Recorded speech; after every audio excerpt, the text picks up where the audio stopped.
పిఠాపురం నియోజకవర్గంలో వరద బాధితులకు ముందుగానే శిబిరాన్ని ఏర్పాటు చేసి అక్కడ వారికి అవసరమైన త్రాగునీరు, ఆహారం, వైద్యం, సహాయక చర్యలు అందించి ఆదుకోవాలని వైఎస్ఆర్సీపీ పిఠాపురం నియోజకవర్గ ఇన్ఛార్జ్ మాజీ ఎంపీ వంగ గీతా విశ్వనాథ్ ప్రభుత్వానికి విజ్ఞప్తి చేశారు. పిఠాపురంలోని పార్టీ కార్యాలయంలో పార్టీ నాయకులు, కార్యకర్తలతో ఆమె సమావేశమయ్యారు. పార్టీ శ్రేణులు కూడా వరద బాధితులకు సహాయక చర్యలు చేపట్టాలని ఆమె పిలుపునిచ్చారు. ఈ సందర్భంగా వంగ గీతా విశ్వనాథ్ మీడియాతో మాట్లాడారు. సమావేశంలో గండేపల్లి బాబీ, రావుల మాధవరావు, బత్తుల సాయి, ఉలవల భూషణం, కొత్తెన్ దత్తుడు, పెదపాటి రాజేష్, సామరావుతు లలిత, గ్రంథి గణేష్, పితాని కాశీ, వరదా శేషు తదితరులు పాల్గొన్నారు. ముందుగా ఫస్ట్ ఎందుకంటే వరద వస్తుంది, ఎవరు ఆపలేరు. వాటర్ రిలీజ్ అయిపోతుంది కాబట్టి పిఠాపురంకి ఎక్కువ నష్టం కలిగే అవకాశం ఉంది. ఇప్పటికే కాలువలు అన్నీ కూడా నిండిపోయి ఉన్నాయి.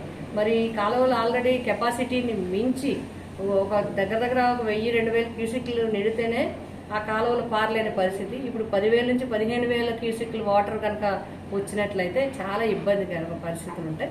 కాబట్టి అధికారులందరినీ మేము కోరేది, అదేవిధంగా ప్రభుత్వాన్ని కూడా మేము కోరుతున్నాం. గౌరవనీయులు పవన్ కళ్యాణ్ గారు, డిప్యూటీ సీఎం గారిని కూడా కోరుతున్నాం. అధికారులందరినీ అప్రమత్తం చేయాలి.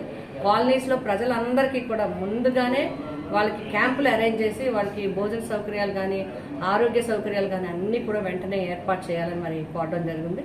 తర్వాత అగ్రికల్చర్ కూడా ముందే అన్యాయం చేసి వాటర్ తీసిన తర్వాత అగ్రికల్చర్ మీద దృష్టి పెట్టాలి, యానిమల్ హస్బెండరీ మీద దృష్టి పెట్టాలి, హార్టికల్చర్ ఎక్కువ ఉంది, మనకి హార్టికల్చర్ మీద దృష్టి పెట్టాలి.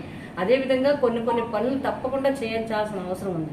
ఎవరైతే ముంపు ప్రాంతాలు ఉన్నారో ఆ ప్రజలను మన క్షేమంగా ఉండే ప్రాంతానికి, క్యాంపులకి, పునరావాస కేంద్రాలు తీసుకొచ్చి వారికి అన్ని సౌకర్యాలు ఏర్పాటు చేయాలి. అదేవిధంగా ముఖ్యంగా అంటువ్యాధులు ఎక్కువగా, వైరల్ ఫీవర్లు, డెంగ్యూలు ఎక్కువ ఉన్నాయి కాబట్టి క్యాంపుల దగ్గర కంపల్సరీగా హెల్త్ వర్కర్స్ నుంచి వైద్య సౌకర్యాలు కూడా కల్పించాలని కోరు. అదేవిధంగా మా యంత్రాంగాన్ని కూడా, స్థానికంగా ఉండే మా పార్టీ యంత్రాంగాన్ని కూడా అందరూ కూడా మనం ఇక్కడ రాజకీయాలు అనేది చూడకుండా అందరూ కూడా ప్రజల్ని తరలించినప్పుడు కానీ, లేకపోతే వాళ్ళ భోజన సౌకర్యాలు ఏర్పాటు చేయడంలో కానీ, క్యాంపులో కానీ మన వంతు సహకారం అందరూ కూడా మనం కూడా సేవా కార్యక్రమంలో మనం పాల్గొనాలి.